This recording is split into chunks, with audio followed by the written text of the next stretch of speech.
Hello everyone, ఎలా ఉన్నారండి? అందరూ బాగున్నారా?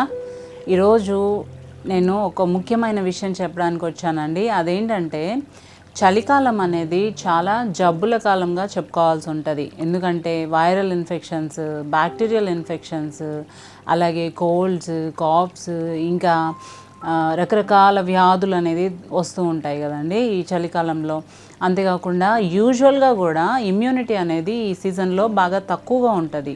సో ఈ సీజన్లో అనేక వ్యాధులతో పాటుగా డయాబెటీస్ కూడా ఎక్కువ అయ్యే ఛాన్సెస్ ఉన్నాయి. అలాగే డయాబెటీస్ లేని వాళ్ళు కూడా డయాబెటీస్ బారిన పడే ఛాన్సెస్ కూడా ఎక్కువగా ఉన్నాయి. ఏ కారణాల వల్ల ఈ డయాబెటీస్ ఎక్కువ అవుతుంది లేదా డయాబెటీస్ అనేది కొత్తగా వస్తుంది, ఏం చేయడం వల్ల దీన్ని రాకుండా మనం నిరోధించుకోవచ్చో ఈరోజు మనం తెలుసుకుందాం. ముందుగా విటమిన్ డి లోపం వల్ల.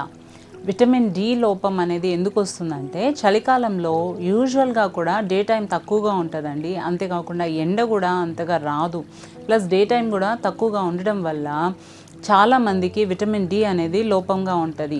ఇలాంటి పరిస్థితుల్లో ఏమవుతుందంటే శరీరంలో ఉన్న ఇన్సులిన్ అనేది దీనివల్ల అఫెక్ట్ అవుతుంది అన్నమాట. ఎప్పుడైతే శరీరంలో ఇన్సులిన్ అనేది తగ్గుతుందో అప్పుడు రక్తంలో చక్కెర స్థాయిలు పెరుగుతాయి. సో డయాబెటీస్ పేషెంట్స్ అనే వాళ్ళకి ఇప్పుడు బ్లడ్ షుగర్ లెవెల్స్ అనేది దీనివల్ల ఇంక్రీజ్ అవుతాయి అన్నమాట. నాన్ డయాబెటిక్స్కి కూడా దీనివల్ల ఈ కారణం వల్ల కూడా న్యూగా కూడా డయాబెటీస్ వచ్చే ఛాన్సెస్ ఎక్కువగా ఉంటాయి. రెండోదిగా మనం తీసుకుంటే వ్యాయామం చేయకపోవడం వల్ల.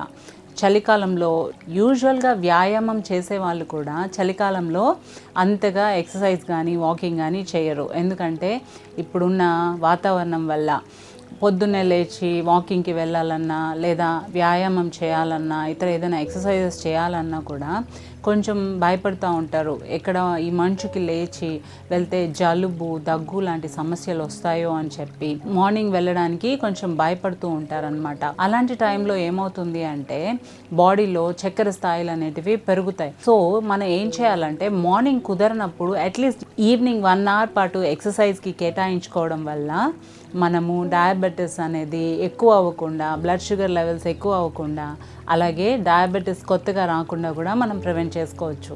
మూడోదిగా తీసుకుంటే చల్లటి ఉష్ణోగ్రత వల్ల. ఇన్సులిన్ ఇంజెక్షన్స్ అనేటివి రూమ్ టెంపరేచర్లో ప్రిజర్వ్ చేస్తాం. సో ఎప్పుడైతే ఈ చలికాలంలో రూమ్ టెంపరేచర్ అనేది యూజువల్గా కూడా తక్కువగా ఉంటుంది అన్నమాట ఈ చల్లటి వాతావరణం వల్ల.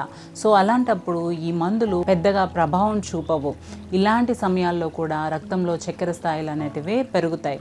నాలుగోదిగా తీసుకుంటే నీరు సరిగా తాగకపోవడం వల్ల.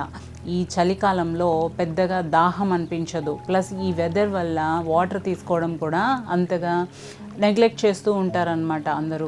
సో ఇలాంటి టైంలో ఏమవుతుంది అంటే మన బాడీలో ఆల్రెడీ అధికంగా ఉన్న ఈ బ్లడ్ షుగర్ అనేది బయటికి వెళ్ళేదానికి అవకాశం ఉండదన్నమాట. ఎలిమినేట్ అవ్వడానికి అవకాశం ఉండదు.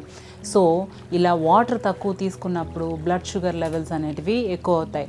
సో డయాబెటీస్ పేషెంట్స్ అందరూ కూడా ఈ విషయంలో కాషియస్గా ఉండాలని మనవి. అలాగే నాన్ డయాబెటిక్స్ కూడా తగు జాగ్రత్తలు తీసుకోవాల్సిందిగా మనవి. Thank you.